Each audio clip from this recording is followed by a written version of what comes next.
हाय, यदि आप क्लास 10 में हैं और ये वीडियो को देख के इग्नोर कर रहे हैं या स्किप कर रहे हैं तो ये लाइफ में बहुत बड़ा गलती कर रहे हैं। क्योंकि इस वीडियो में हम लोग आपका 10th बोर्ड का प्लानिंग को लेकर बात करेंगे। जिस प्रकार यदि किसी के पास में कम धन होता है और उसी से वो मतलब इस तरह से मैनेजमेंट करता है कि अमीर बनता है, उसी तरीके से अब हम लोग बात करेंगे कि कितना देरी पढ़ के हमको बोर्ड में अच्छा मार्क्स लाना है। ठीक है, तो आप से रिक्वेस्ट है कि वीडियो को लास्ट तक बने रहिए, क्योंकि बहुत ही इंपॉर्टेंट इस टॉपिक इस वीडियो में बात करेंगे जो कि आपको ना पढ़ाई में बहुत हेल्पफुल होगा। चलिए बिना बकवास किए हुए अब हम लोग बातें करते हैं। जैसे अभी बोर्ड एग्जाम की तैयारी चल रहा है और एकदम पीक पे पहुंचा हुआ है, तो आपका माइंड में जो है वो तीन जो है ना वो जेन्युइन क्वेश्चन चल रहा है।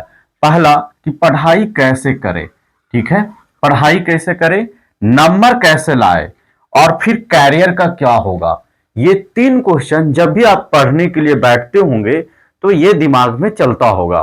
तो आज हम लोग इन्हीं तीन क्वेश्चन को लेकर पूरा डिटेल से बात करेंगे कि आपको कैसे इन क्वेश्चन को मैनेज करना है और कैसे इसका सॉल्यूशन है। तो पहला जो है वो हम लोग बात करते हैं कि पढ़ाई आपको कैसे करना चाहिए। तो देखो, पढ़ाई करने का तरीका जो होता है बहुत होता है। एक होता है हार्ड वर्किंग, जैसे मान ले जाए कि 24 आवर में 24 आवर आप लेकर बैठे हुए हैं, किताब को भी पढ़ रहे हैं, तो एक हो गया वो पढ़ाई। एक हो गया स्मार्ट लर्निंग।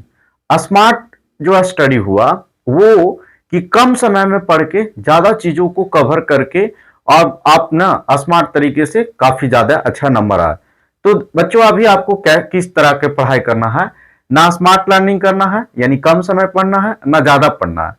आपको जैसे जितना आपको ब्रेन काम करे यानी थकान ना महसूस हो, उतना देरी स्टडी टेबल पर बैठ के पढ़ना है। लेकिन उसके बाद में आपको जब वहां से उठ जाते हो पढ़ने के बाद, तो ऐसा नहीं कि फिर आप ना मतलब उसको एकदम इग्नोर कर दो।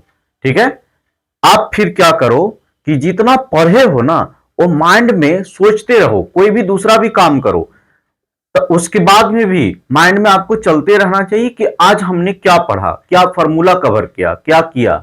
इसका मतलब आपका बात दिमाग में एक ही आना चाहिए कि देखिए पढ़ना है आपको 6 से 7 घंटा, यानी जितना आपको मतलब दिमाग काम करे। ऐसा नहीं कि प्रेशराइज में बैठ के पढ़े हुए हैं, समझ में आ ही नहीं रहा है।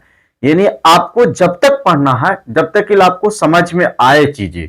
अगर जो समझ में आना बंद, तो पढ़ाई छोड़ के आपको क्या करना है कि उसके बारे में थिंकिंग करना है। इसका मतलब एक ही बात होता है कि पढ़ना है आपको कम समय, लेकिन पढ़ने का मूड में रहना है 24 आवर।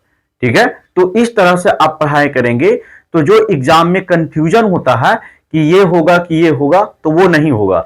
जैसे मान लीजिए कि आप स्टडी टेबल से उठ गए, अब घूम रहे हैं या कुछ कर रहे हैं, तो उस समय भी आप सोचिए कि अच्छा लाइट ऑफ ये रिफ्लेक्शन ऑफ लाइट में क्या क्या पढ़े या क्या क्या फॉर्मूला होता है, बैठ के सोचिए। हल्का कंफ्यूज हो तो जाके देख लीजिए। तो अभी इस तरीके के आप पढ़ाई कर रहेंगे। ठीक है, इससे आपको बहुत बेनिफिट होगा।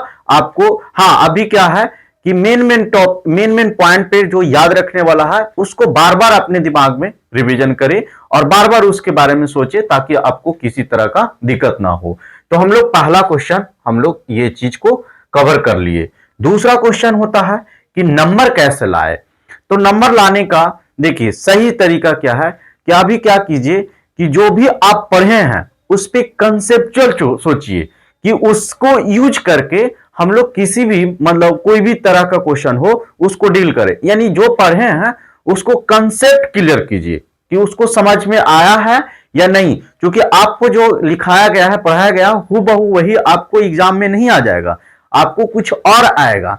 लेकिन आपको यदि कंसेप्ट क्लियर होगा तभी तो आप मतलब उसको सॉल्व कर पाओगे। तो इसका मतलब कि नंबर लाने का एक ही तरीका है कि आपको तो पहले एनसीईआरटी बुक जो है ना अभी के लिए एकदम उसको चाट जाइए, यानी एक बार दो बार और जितना मैक्सिमम टाइम, और उसके बाद में प्रीवियस ईयर्स का क्वेश्चन करें, आपको एकदम फुल मार्क्स आ जाएगा, कोई दिक्कत नहीं होगा।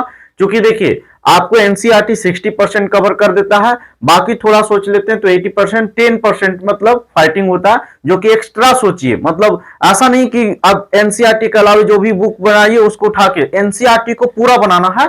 बाकी बुक को जो मेन मेन क्वेश्चन है, जैसे आर.एस. अग्रवाल में जो ज्यादा बार टाइम्स पूछा हुआ है, जो मतलब अलग टाइप का है, तो टाइप बाई क्वेश्चन कीजिए, समझे। जैसे मान ली कि एक एज से रिलेटेड, तो एज से रिलेटेड जो जितना क्वेश्चन है उसमें देखिए कि ये बन जाता है तो छोड़ दीजिए, जो लगता है कि नहीं बनता है तो उस टाइप को कीजिए, ठीक है। तो इस तरह से आपको मार्क्स आ जाएगा। अच्छा, तीसरा क्वेश्चन पे आपको अभी कुछ सोचने की जरूरी नहीं है। आपको अभी सिर्फ और सिर्फ एक बात दिमाग में बात चलना चाहिए कि हमको बोर्ड एग्जाम में अच्छा करना है, उसके बाद में एग्जाम दे लीजिएगा। तो बैठ के आराम से सोचने का बहुत टाइम है। तो इस क्वेश्चन पर आपका दिमाग में भी बात नहीं आना चाहिए। अभी एकदम सिर्फ और सिर्फ आपको पढ़ाई के बारे में सोचना है, ठीक है। तो आशा है कि ये बात आपको बहुत अच्छा से समझ में आ गया होगा और क्लियर हो गया। मैंने आज कौन सा टॉपिक कवर किया, तो पहला कि अगर जो दिमाग में आपको ये बात चले कि पढ़ना कैसे है, तो देखिए पढ़िए, आपको दिमाग जितना काम करे, जब तक समझ में आए तब तक ही नहीं पढ़िए, लेकिन पढ़ने का मूड में रहिए 24 आवर। क्योंकि अभी अनाप समाप्त दिमाग में बात कुछ नहीं लेकर चलना है, सिर्फ और सिर्फ आपको पढ़ने का मूड में रहना है, फॉर्मूला रिवीजन करना है। दूसरा कि आपको एनसीईआरटी को अभी एकदम एक बार दो बार जितना मैथ्स हो, एकदम पूरी उसका जितना कॉन्सेप्ट है उसको एकदम क्लियर कर लीजिए। उसको करने के बाद अगर जो कोई भी बुक उठाइए और उसमें से जो बनने वाला क्वेश्चन है उसको नहीं बनाइए, जो लगता है कि डॉट है नहीं बन पाएगा उसको सिर्फ बना के आगे बढ़िए। इस तरह से आपका नंबर आ जाएगा। तो आशा नहीं बल्कि पूर्ण विश्वास है कि ये मेरा छोटा सा प्रयास था, जो कि मैं आपको लगता है कि इस तरह का दिमाग में आपको क्वेश्चन है, जिस तरह से मैंने हेल्प करने का कोशिश किया। यदि आपको अच्छा लगा, समझ में आया, तो वीडियो को लाइक कीजिए, शेयर कीजिए और दोस्तों के बीच में भी शेयर कीजिए, ठीक है सर। Thank you.